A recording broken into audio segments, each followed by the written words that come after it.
Halo para penonton dimanapun kalian berada, selamat datang di channel Dango Inspirasi Uda Joni. Assalamualaikum warahmatullahi wabarakatuh. Kembali kita bersua dalam Dango Inspirasi Channel, satu channel yang fokus pada isu-isu pemberdayaan, khususnya pemberdayaan petani baik dalam kerangka teori, kebijakan maupun praktek di lapangan.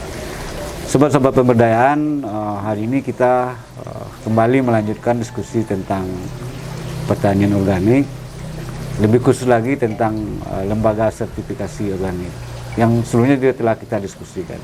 Tapi untuk hari ini kita akan mendiskusikan tentang bagaimana proses pensertifikasian organik itu sendiri. Nah, di hadapan kita juga telah hadir Ibu Pastaliza Fatma STP NSI yang akrab juga dipanggil IJ ya. Nah, beliau adalah manajer teknis LSO Sumbar. Selamat pagi Bu IJ ya, saya panggil Bu IJ. Sehat Bu IJ? Alhamdulillah. Gimana nih kabarnya pagi ini? Oh, alhamdulillah sehat. Alhamdulillah sehat. Oke, kita langsung aja ya Bu IJ. Sebelum kan kami juga sudah diskusi dengan Ibu Brina tentang lembaga sertifikasi organik. Nah, kita ini masuk agak lebih teknis lah, bagaimana proses sertifikasi organik ini. Nah, untuk mengawali itu saya ingin tahu dulu itu apa sebenarnya yang dimaksud dengan sertifikasi organik. Oh, baik, nah, kalau sertifikasi organik itu kalau sesuai SNI kan, kalau standar untuk pertanian organik itu SNI 6729 tahun 2016. Jadi sesuai SNI itu sertifikasi organik adalah istilah pelabelan yang menyatakan bahwa suatu produk itu telah sesuai dengan aturan. Aturannya itu SNI yang tadi 6729 2016 tentang sistem pertanian organik. Jadi kalau sudah disertifikasi organik itu harus oleh lembaga sertifikasi yang telah diakreditasi oleh KAN, dan itu sampai saat ini ada 12 lembaga sertifikasi. Jadi kalau produknya itu sudah dinyatakan lolos sertifikasi organik memenuhi persyaratan, itu akan boleh produknya itu menampilkan logo organik Indonesia seperti ini di kemasannya. Jadi, ini sama semua ini logonya atau bisa beda-beda ini? Kalau untuk di Indonesia ini logonya. Memang seperti ini ya. Jadi khusus logonya dan itu sama kalau Pak ya. Sama untuk seluruh Indonesia itu logonya itu punyanya Kementerian Pertanian. Jadi yang untuk sertifikasinya nanti itu lembaga sertifikasi organik yang telah terakreditasi oleh Komite Akreditasi Nasional. Jadi lembaga sertifikasi diakreditasi itu telah memberikan wewenang kepada lembaga itu untuk mensertifikasi kliennya sesuai ruang lingkup yang dimiliki oleh LSO-nya untuk memakai logo organik Indonesia. Logonya ini bisa dibuat sendiri atau memang diterbitkan juga oleh LSO ini? Bisa petani? Bisa dibuat sendiri oleh petani, tapi itu dengan catatan disesuaikan dengan hasil mereka. Karena itu kita petani organik kan harus terdokumentasi, harus tercatat, bisa kita telusuri misalnya luasan lahannya sekian, luasan 1 hektar itu kira-kira yang mau di labelnya berapa, itu kita punya datanya semua. Punya datanya kita minta ke petaninya. Jadi sesuai dengan hasil itu yang di label. Jadi tidak boleh ada lebih. Karena kalau lebih nanti bisa jadi terjadi klaim produknya yang tidak benar. Jadi memang produk yang betul-betul telah sesuai dengan standar itu yang hanya itu bisa di label, dan itu proses sertifikasi yang dimaksud dengan proses sertifikasi organik. Oke. Kemudian syaratnya sendiri untuk mendapatkan sertifikasi organik ini seperti apa nih? Ya, kalau syarat untuk persyaratannya itu ada 2, persyaratan teknis dan persyaratan administrasi. Kalau misalnya kita mau sertifikasi kelompok tani, misalnya mereka harus punya, misalnya mau sertifikasi beras organik, mereka harus punya SOP-nya, tata cara untuk bagaimana dari tanamannya, dari penyiapan lahan sampai berasnya ada, itu ada SOP-nya, ada urutan pekerjaan SOP-nya. Jadi mereka harus mengerjakan sesuai dengan SOP yang dilaksanakan. Jadi petani organik terdokumentasi, artinya mereka harus mencatat apa yang mereka kerjakan dan mengerjakan apa yang dicatat. Artinya yang ada di SOP-nya itu dikerjakan di tingkat lapangan, yang telah mereka kerjakan itu mereka catat pun kegiatannya, misalnya pengolahan tanahnya tanggal sekian, pemakaian pupuk ya tanggal sekian, itu dicatat semua. Jadi intinya ada SOP-nya terlebih dahulu. Ya, ada SOP-nya. Jadi yang membuat SOP ini siapa ini? SOP ini biasanya kalau kita di Sumatera Barat, karena kebetulan kita punya Satgas Organik itu sebagai pembina, itu yang membantu nanti dalam membuat persyaratan administrasinya itu Satgas Organik. Kalau LSO cuma memeriksa, melakukan pengawasan terhadap kelompok tani yang akan mengajukan sertifikasi organik itu setelah siap untuk melakukan sertifikasi. Jadi katakanlah saya punya sebuah lahan nih, katakanlah menghasilkan padi. Nah ini saya harus bikin SOP terlebih dahulu gitu ya. Ya, bikin SOP dulu. SOP bagaimana cara berbudidaya bertanam padi gitu. Iya. Dari SOP ini dari awal, dari pengolahan tanahnya, penyiapan lahan, penyiapan benihnya seperti apa, pembuatan sarana produksi seperti pupuk, pestisida organiknya, sampai ke pengemasan nanti itu ada SOP-nya. Itu yang dibuat dulu. Itu yang dibuat dulu. Baru kemudian nanti saya praktekkan, saya implementasikan, saya catat lagi. Catat lagi ya. Catat Apa-apa lagi yang sesuai dikerjakan. dengan SOP ini. Ya. Perlakuannya. Ya, harus sesuai dengan SOP-nya. Karena kalau tidak itu nanti pas inspektor turun ke lapangan itu nanti ada temuan. Misalnya kalau petani organik yang misalnya kita sekarang lahan dayos misalnya untuk sekarang pakai kompos organik dengan memakai trichoderma misalnya. Ternyata pas di tingkat lapangan karena lagi booming ada ekoenzim, memakai ekoenzim untuk buat komposnya. Itu kan terjadi ketidaksesuaian itu antara dokumennya dengan pelaksanaan di tingkat lapangan. Jadi itu harus ada, itu temuan nanti di inspektor, tapi bisa dijawab dengan adanya revisi di SOP-nya dimasukkan pembuatan kompos. Jadi bisa juga direvisi, bisa direvisi, tapi masih sesuai dengan SNI, sistem petani organik tadi. Tidak boleh keluar istilahnya. Kalau SNI itu kalau kita di Muslim itu sama dengan Al-Quran dan hadisnya, kita tidak boleh keluar dari itu tadi. LSO sendiri punya SNI, dan itu yang menjadi dasar untuk penilaian proses ini gitu ya. SNI ini dikeluarkan oleh Badan Standarisasi Nasional namanya. Jadi untuk Indonesia yang khusus untuk pembuatan standar itu Badan Standarisasi Nasional yang mengeluarkan SNI. Nanti kalau misalnya kalau SNI organik kan itu SNI-nya wajib, kalau yang melaksanakan pertanian organik wajib menerapkan SNI organik itu karena sudah ada regulasi dari Kementerian Pertanian, ada Permentan 64 tahun 2013 tentang sistem pertanian organik. Jadi jatuhnya SNI organik ini jadi wajib, bukan sukarela jadinya. Karena kalau sudah ada regulasi itu wajib mengikuti apa yang ada di apa yang ada di SNI ya. Oh gitu ya. Jadi kalau sekarang kan dibina oleh oleh Satgas untuk membuat SOP ini ya. Kalau tidak ada pembinaan nanti kalau saya jadi saya ciptakan sendiri, dari mana ini Boleh saja sebenarnya kalau tidak ada, misalnya Dayos mau misalnya melaksanakan pertanian organik, misalnya pribadi yang memasukkan permohonan ke LSO, itu kan tidak dibina oleh Satgas, karena Satgas kita di dinas itu yang binanya kan kelompok tani atau gabungan kelompok tani. Itu bisa saja nanti mengajukan ke LSO, boleh untuk pengawasan masa konversinya dulu, itu boleh dilakukan. Boleh ke LSO kita pengawasan, atau boleh juga meminta kepada petugas di lokasi kita, itu boleh. Jadi apa istilahnya, ada konversi juga ya. Jadi harus diukur juga, dinilai juga lahan ini, proses pengalihannya menjadi organik itu seperti apa nih? Iya, kalau pengalihan dari konvensional ke organik itu kalau di aturan SNI-nya untuk tanaman semusim itu 2 tahun. 2 tahun masa konversinya. Jadi 2 tahun kalender. Jadi dihitung dari terakhir kita memakai bahan kimia. Jadi misalnya tanggal 1 Januari terakhir memakai bahan kimia, berarti tanggal 31 Desember 2 tahun lagi itu kita sudah lewat masa konversinya.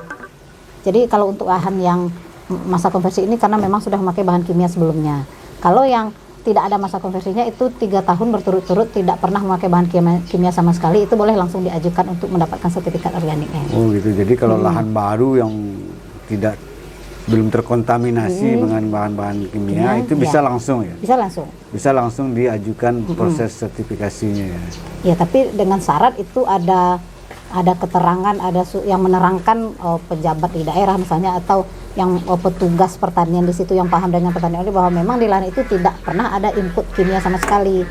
Kalau misalnya ini lahan ini mungkin tidak kena, tapi di sekitarnya orang sudah pakai bahan kimia, itu memungkinkan juga enggak langsung itu? Memungkinkan. Jadi pertanian organik ini sebenarnya bagaimana upaya kita untuk mencegah agar kontaminasi tidak ada. Misalnya di lahan kita di sebelahnya ada, itu kalau untuk mencegah kontaminasi dari udara itu kita adanya barir namanya, pagar, kita pagari sekelilingnya yang rapat. Jadi kita berharap dari situ, dari adanya pagar itu tidak mengkontaminasi lahan kita dari semprotan bahan kimia sintetis misalnya. Kalau yang untuk dari airnya itu bisa dilakukan dengan adanya, boleh kita di tengah-tengah lahan konvensional, tapi airnya dengan perlakuan kita ada namanya kolom filtrasi namanya. Nah, artinya maksudnya gini, ini kan kalau itu kan sudah ada perlakuan juga, menanam barir atau atau memfilterisasi airnya. Nah, kalau belum ada itu, tapi kita yakin ini lahan kita belum menggunakan bahan-bahan kimia. Oh boleh, boleh. Bisa Boleh. langsung diajukan. Bisa, ya, tapi nanti tapi kalau airnya dari, kan kita kan tidak memakai di sini. Iya. Tapi kalau air kita dari lahan konvensional itu wajib kita konversi dulu. Harus konversi dulu. Jadi memang Bukan yang sengaja kita berikan saja, tapi yang tidak sengaja yang datang dari kontaminasi dari luar itu tetap harus ada perlakuan dulu. berarti memang khusus lahannya, lahan-lahan yang memang airnya mungkin belum tercemar, kemudian udara belum atau belum ada masyarakat di sekitar yang menggunakan kimia, itu baru bisa langsung ya. Tapi Ya, itu bisa langsung. sepanjang masih ada di sekitarnya harus Memang harus mau tak mau harus ada proses. Ya, harus ada proses upaya konversi kita untuk bagaimana supaya lahan tidak ada kontaminasi, tidak terkontaminasi seperti itu ya. Dan itu butuh waktu. Ya, itu kalau yang untuk misalnya kita kayak status Dayos tadi, mungkin lahan kita tidak pakai sama sekali, tapi airnya dapat dari lahan konvensional, itu nanti adanya perpendekan masa konversi namanya. Itu ada penilaiannya, dinilai oleh LSO nanti.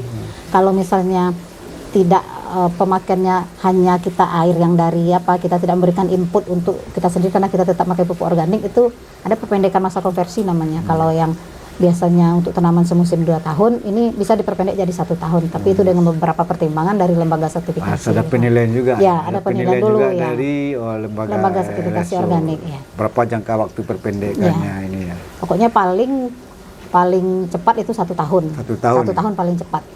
Tapi tentu harus disiapkan juga airnya atau fertilisasi. Ya, jadi pas kita mau melaksanakan sertifikasi organik itu, mau melaksanakan petani organik itu, kita telah menerapkan sesuai dengan SNI tadi. Apa-apa saja yang diterapkan. Kita kontaminasi air, udara, dari petaninya sendiri, dari benih dan segala macam, itu kita telah menerapkan sesuai dengan standar yang ada gitu. Jadi kalau untuk menjamin pelaksanaan pertanian di kelompok tani menjadi organik seperti apa nih, Bu? Kalau biasanya kalau di kelompok tani itu dari tahun 2002 itu dari EFOM, nama dari Gerakan Pertanian Organik Internasional, itu ada namanya pengawasan internal di kelompok tani. Jadi itu sebenarnya efektifnya dilakukan terhadap kelompok tani yang anggotanya lebih dari 30 orang. Biasanya kita di sini memakai kalau yang tidak lebih dari 30 orang karena mungkin personil untuk ICS itu internal control system itu banyak. Jadi kita menyarankan pengawasan hanya dilakukan oleh petani sendiri secara silang. Jadi misalnya ada 5 petani, jadi petani A mencek B, B mencek C gitu. Jadi tidak mencek lahannya sendiri. Kalau yang untuk petaninya kurang dari 30, tapi kalau yang lebih dari 30 itu ada namanya tim ICS, nama internal control system. Jadi ada manajer ICS-nya di situ. Seperti bagian kecil dari LSO, misalnya perpanjang tangan dari LSO, ada manajernya, ada. Jadi penjaminan ini bagi untuk wilayah-wilayah yang memang banyak petani untuk kelompok banyak tani lahan, yang banyak Tapi anggotanya. Kalau pribadi-pribadi Tidak perlu. Tidak perlu ya. Ya, tidak Jadi perlu. penjaminan ini lebih kalau lahannya luas, banyak petani di sana, baru ada sistem. Baru ada ICS tadi, ICS. internal control system, karena kalau banyak petaninya itu tidak ada tim yang mengawasi, itu akan kesulitan nanti pas ada inspektor dari LSO yang datang ke situ. Jadi untuk mengefektifkan, jadi yang melakukan pengawasan itu namanya inspektor internal. Kalau di tingkat kelompok tani, inspektor intinya gini lah, internal, ya. kalau kami ini misalnya saya lah punya kelompok tani mengajukan proses sertifikasi, mungkin dapat sertifikasi, nanti untuk kelanjutannya memang ada sistem pengawasan juga secara internal yang kami bentuk gitu. Ya, dibentuk di kelompok tani itu sama juga dengan pas kalau kita kan di sini dibina oleh Satgas Organik membuat SOP-nya, nanti juga untuk ICS-nya Satgas Organik juga yang akan membina nanti. Jadi di petani ini nanti kan misalnya di datanya dulu anggotanya berapa yang mau ikut, 30 misalnya. 30 nanti dibuat petanya masing-masing. Memang kalau administrasi ini mungkin memang agak ribet. Tapi itu kan di awal saja, di awal. Jadi mereka mendata anggotanya dulu, digambar petanya masing-masing, di mana lokasinya, apa risiko-risiko yang mungkin ada di lahannya masing-masing. Nanti yang akan turun ke lapangan mencek itu namanya inspektor internal. Kalau di LSO kan ada inspektor juga, di petani juga ada inspektor internal, jadi dari petani sendiri. Jadi nanti setelah ada itu disidangkan juga di tingkat kelompok tani, namanya sidang komite persetujuan kalau biasanya di kita. Jadi nanti hasil sidang itulah yang merekomendasikan nama-nama atau lahan-lahan yang lolos, yang sudah dianggap memenuhi sama tim ICS-nya. Nah, itu baru yang nama-nama itu yang akan dikirimkan ke LSO nanti untuk proses sertifikasi organiknya. Kalau lebih detailnya seperti apa nih, Bu? ICS-nya. proses sertifikasinya. lebih urutan-urutannya apa Ya. yang harus dilalui oleh petani atau Petani. kelompok tani dalam mendapatkan sertifikasi. Iya, jadi kalau untuk tadi kan misalnya di kelompok taninya sudah selesai, sudah ada nama-nama yang akan diajukan, itu nanti disampaikan ke LSO Sumatera Barat, mereka akan mengisi permohonan, itu formnya disediakan oleh LSO, kita isi form permohonan, di situ ada daftar sejarah lahannya per masing-masing lahan itu, terus ada catatan kegiatan lapangan selama semusim, itu nanti ada kegiatan penjualan, pembelian itu dicatat dikirim ke LSO nanti, kegiatan pengawasan di ICS tadi dikirimkan juga, nanti setelah dokumen yang dikirimkan itu sampai di LSO itu di manajer administrasi itu namanya audit kecukupan dokumen. Jadi diperiksa dulu oleh manajer administrasi nanti ini cukup sesuai dengan urutan persyaratan tadi. Kalau tidak cukup nanti kita surati, kita beri waktu mereka melengkapi lagi. Tapi kalau sudah cukup itu disampaikan lagi diserahkan dari manajer administrasi serahkan manajer teknis. Jadi di manajer teknis nanti akan memeriksa apakah permohonan itu atau persyaratan itu sudah memenuhi. Jadi tidak sekadar cukup kalau di administrasi kan misalnya dia checklist aja permohonan ada, ya ada, tinggal checklist itu dokumen saja ya, checklist dokumen. Tapi kalau di manajer teknis itu memenuhi atau tidak, itu memenuhi maksudnya telah sesuai dengan SNI, telah sesuai dengan aturan-aturan ya. Dibandingkan dengan SNI ya. Ya, sudah memenuhi atau tidak. Kalau belum memenuhi, kita nanti akan surati lagi mereka untuk melengkapi sampai terjadi pemenuhan syarat-syarat atau standar yang berlaku di dokumennya tersebut. Jadi setelah itu kalau sudah memenuhi, nanti manajer teknis akan menunjuk inspektor yang akan turun ke lapangan. Kita tunjuk inspektor sesuai dengan luasan lahannya. Biasanya kita kalau yang kurang dari 5 hektar itu kita 2 orang inspektor yang turun ke lapangan. Jadi di lapangan itu nanti inspektor akan memeriksa lagi dari dokumen-dokumen SOP-nya, ICS-nya, catatan-catatan semua itu diperiksa. Juga cek lahannya. Jadi dicek semuanya. Ada lahannya ini katanya misalnya untuk lahan organik yang airnya tidak berasal dari mata air langsung. Kalau mata air langsung kan bisa misalnya di SOP-nya tertulis boleh langsung ke lahan organik. Harus ada kolom filtrasi misalnya, itu dicek sampai kolom filtrasinya, barriernya, apa yang ada tertulis di dokumen itu disesuaikan dengan di lapangan. Itu yang dilihat betul di lapangan. Itu yang dilihat oleh inspektor. Jadi inspektor tugasnya di lapangan itu merekam apa-apa kejadian, tidak boleh memberikan pembinaan langsung ke petaninya, tapi kita merekam aja ini misalnya kolom filtrasinya tidak ada, seperti di SOP ada, kita catat dulu, nanti kita sampaikan pas setelah selesai inspeksi itu kita sampaikan ada ketemuan ketidaksesuaian namanya. Temuan ketidaksesuaian ini ada 3, ada mayor, minor, dan observasi. Kalau mayor itu temuannya agak berat, mungkin pelanggaran di standar, misalnya membakar jerami dan lain-lain kan itu tidak boleh, itu mayor. Pemakaian pupuk kimia atau pestisida kimia itu mayor. Kalau yang minor mungkin mereka kan kita syaratkan untuk ada pencatatan, misalnya kalau catatannya tidak lengkap, itu bisa minor. Kalau observasi mungkin untuk bentuk saran untuk perbaikan pelaksanaannya. Jadi setelah selesai tadi inspektor diperbaiki sama, kalau mayor itu paling lama 1 bulan perbaikannya, minor 2 bulan. Kalau observasi mereka tidak perlu memperbaiki, tapi akan kita cek saat kunjungan kita berikutnya. Jadi selesai inspeksi nanti disidang di LSO, namanya sidang komite sertifikasi. Jadi itu kita komitenya seperti mungkin disampaikan. Jadi sudah dicek lagi baru sudah memenuhi baru kita sidang. Kita sidang. Kita komite sertifikasi kita kan dari Universitas Andalas, dari BPSDM, dan dari Dinas Pertanian sendiri. Nanti inspektor akan menyampaikan temuan di lapangan. Komite yang akan membahas nanti sesuai dengan standar apakah memenuhi atau tidak. Kalau misalnya memenuhi itu akan direkomendasikan mendapat sertifikat organik.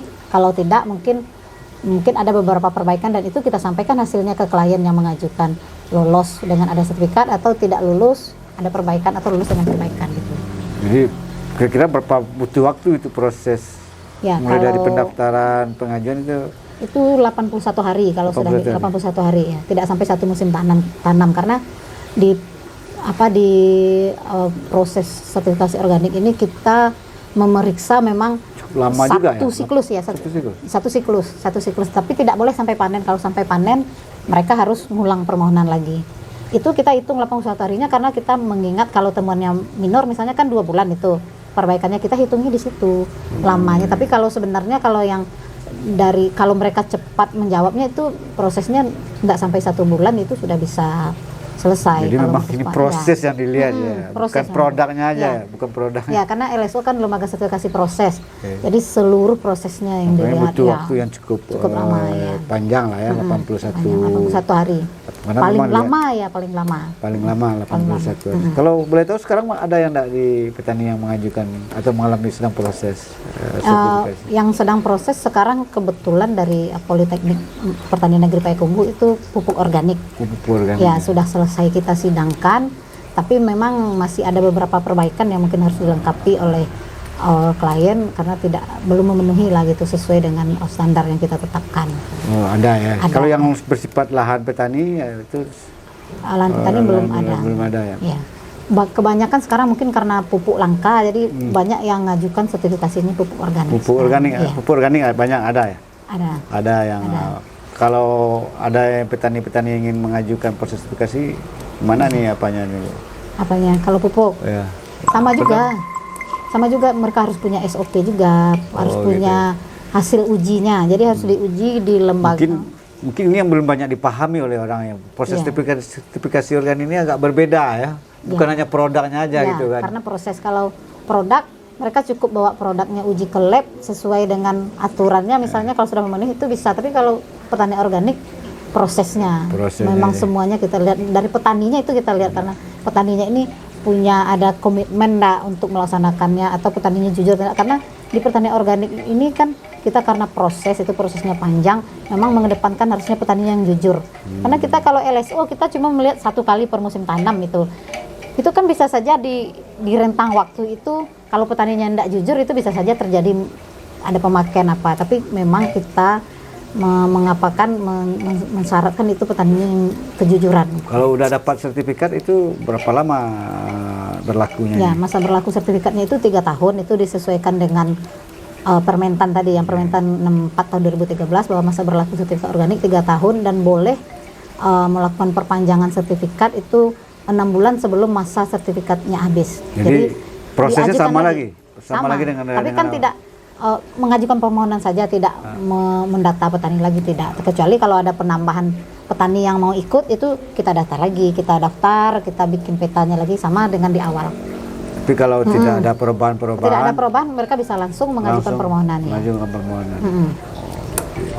Kira-kira harapan Ibu, saran Ibu terhadap proses petani untuk proses sertifikasi ini apa nih, yang dari pengalaman-pengalaman yang Ya, harapannya kita karena di Sumatera Barat kita punya lembaga, punya fasilitas yang gratis yang dibiayai oleh APBD. Harusnya kita di Sumatera Barat bisa memanfaatkan fasilitasnya. Jadi kalau di luar itu ada kemarin teman dari Jawa Tengah itu 1 tahun itu 65 juta mereka bayar untuk sertifikasi organik. Kita mumpung gratis tapi tidak termanfaatkan gitu ya. Jadi mungkin harapannya banyaklah petani Sumatera Barat yang memanfaatkan fasilitas dari pemerintah Provinsi Sumatera Barat. Karena di Sumatera kan cuma kita yang ada. Tapi LSO bisa juga menerima apa ya? Menerima pihak swasta untuk, kalau itu bayar ya kalau swasta? Kalau swasta, Yang perusahaan maksudnya? Kalau masih posisinya di Sumatera Barat, kita belum punya aturan untuk itu ya. Kita belum punya aturan untuk memungut kepada mereka. Tapi kalau yang misalnya di luar Sumatera Barat yang ngajukan sertifikasi ke LSO Sumatera Barat, itu kita hanya menetapkan mereka menyediakan akomodasi, uang saku dan sesuai dengan standar perjalanan dinas kita. Jadi tidak ada yang masuk ke lembaganya, belum ada karena kita belum punya aturan. Belum menjadi lembaga yang sifatnya ada profit juga belum ya? Belum, karena dari awal pembentukan LSO kan memang untuk bagaimana petani Sumatera Barat bisa punya sertifikat organik tanpa mengeluarkan biaya. Oke, terima kasih Bu J, Bu manajer teknis ya LSO. Terima kasih sekali informasinya. Semoga informasi ini bisa dipahami dan bermanfaat untuk petani-petani kita di Sumatera Barat, khususnya petani organik, bahwa kita punya lembaga sertifikasi organik dan proses sertifikasi itu bisa didapatkan dengan secara gratis juga. Nah, ini yang menarik. Dan ini bagi petani-petani bisa datang juga nanti ke LSO untuk mendapat pelayanan. Terima kasih sekali lagi Bu Ije. Assalamualaikum warahmatullahi wabarakatuh. Video kami kali ini, terima kasih sudah menonton. Jangan lupa untuk like, komen, dan subscribe untuk mengikuti perkembangan terbaru dari channel ini. Sampai jumpa di video selanjutnya.